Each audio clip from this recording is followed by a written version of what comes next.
Welcome to Video Evolution, evolution in the world of videos.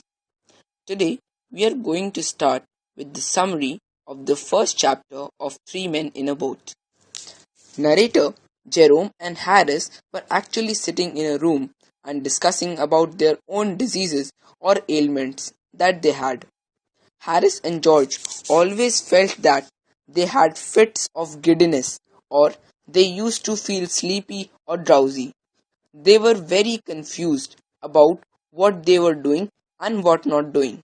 The narrator was a hypochondria, meaning that if he read about the symptoms of any disease, then that disease used to curb him in the most horrifying stage.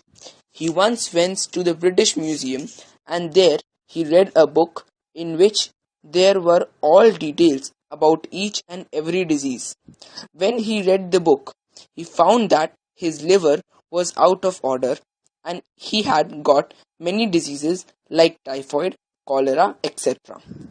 He found that the only disease he didn't got was housemaid's knee.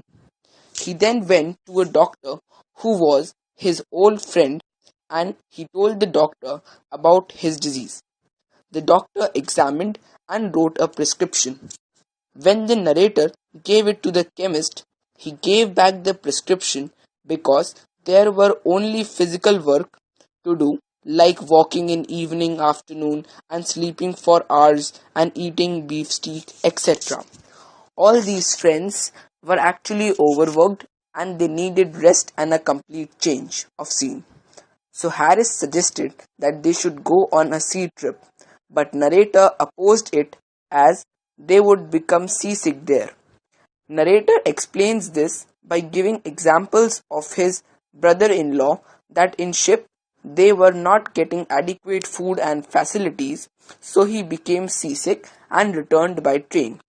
But Harris becomes heroic and says that he never gets seasick as he has got a way to prevent it as you stand in the center of the ship and lean forward when the ship falls in the front and lean backward when the ship falls back.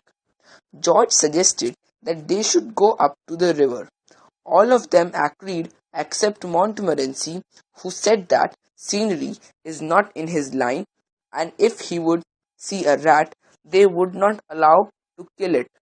But since there was majority, so the motion or the idea of going to the river was carried. Thank you. For more videos, please subscribe.